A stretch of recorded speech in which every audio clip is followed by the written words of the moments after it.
निवेश आरोग्य में भाग 12 हिंदी वैद्य दिलीप गाडगिल संयोग आहार विधि विशेषायतन।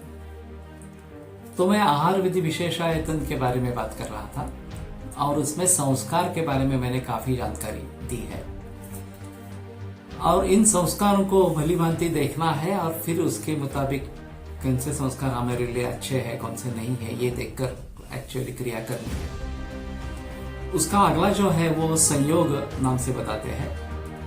संयोग पुनः द्वयोः बहुनां वा द्रव्याणां संवति भावः स विशेषम आरभते यन्न एकैकशो द्रव्याणि आरभन्ते। इस प्रकार का चरकाचार्य का सूत्र है। तो दो या उससे ज्यादा इस प्रकार के घटक अगर इकट्ठा हो जाते हैं, द्रव्य इकट्ठा हो जाते हैं, तो उनसे कुछ अलग परिणाम दिखाई देता है जो हर एक का पला परिणाम होता है ऐसा नहीं है। हर एक का अलग अलग परिणाम है, दोनों साथ में आते हैं तो उससे कुछ और परिणाम इस प्रकार का निकलता है और इसलिए उसकी एक अलग महत्ता इस संयोग की इस प्रकार की है। वैसे संयोग अच्छे भी होते हैं, कुछ संयोगों से नुकसान भी होता है, तो दोनों को ध्यान में रखते हुए कौन से संस्कार करने हैं कौन से नहीं करने इसके बारे में सोचना है।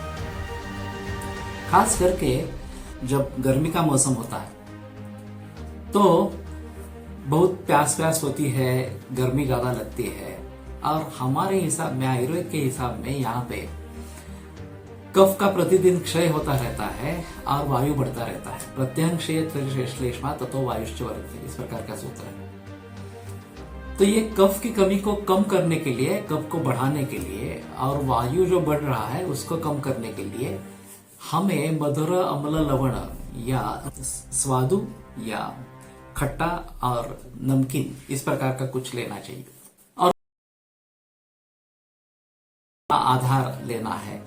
तो ठंडे पानी में वो बेहतर ऑप्शन है कि मटके का ठंडा पानी ले ले और फिर शरबत या पानक जिसको कहते हैं वो बना लें। जैसे कि नींबू है और नमक है और शक्कर है, इनको मिला के हम नींबू का शरबत बना सकते हैं। वैसे कोकण में कोकम शरबत काफी प्रचलन में है, उत्तर प्रदेश में फालसा शरबत इस प्रकार के प्रचलन में है। तो ये सभी इन सीजन में किए जाते हैं। इसमें प्रमुखतः मधुर अम्ल और लवण ये तीन रस प्रधान रहते हैं और ज्यादातर मीठा बनाते हैं। तो इससे जो प्रतिदिन कफ का क्षय हो रहा है उसकी आपूर्ति हो जाती है और वायु जो बढ़ रहा है उसके ऊपर काबू पाया जाता है और पानी का बेस होने के जरिए ये प्यास को अच्छी तरीके से बुझाता है। तो कहने का तात्पर्य अर्थ है कि ये जो संयोग है पानक का संयोग ये बहुत अच्छा संयोग है और ग्रीष्म ऋतु में लेने लायक योग्य इस प्रकार का बताया जाता है। जब ये संयोग एक दूसरे के लिए अनुकूल इस प्रकार का बन जाता है तो प्रकृति समसमवाय इस प्रकार से उसको कहते हैं। और फिर ये जो पानक का उदाहरण है इसमें अहम इस प्रकार का रहेगा, लेकिन सभी जगह ऐसा ही होगा ऐसा नहीं बता सकते। वैसे जब हम तड़का देते हैं तो तड़के में भी तेल को पहले गर्म किया जाता है, फिर सरसों डाली जाती है, फिर हींग डाला जाता है, हल्दी डाली जाती है, फिर मिर्च डाली जाती है या प्याज और लहसुन डाले जाते हैं वगैरह वगैरह। तो ये भी एक संयोग ही है, उसमें तड़के का संस्कार भी है और इससे जो पदार्थ बनता है चाहे सब्जी हो चाहे दाल हो वो अच्छा स्वाद उसको आ जाता है, उसका अच्छा गंध आ जाता है और वैसे ये स्वास्थ्य बनाने में अच्छा काम करता है।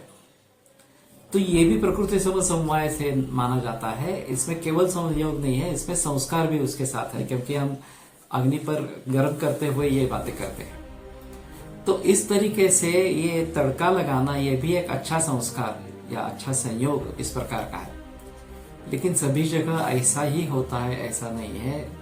दो या तीन चीज इकट्ठा आने पर कुछ अलग ही मामला बनता है, उसको भली भांति समझना आवश्यक इस प्रकार का है। नमस्कार।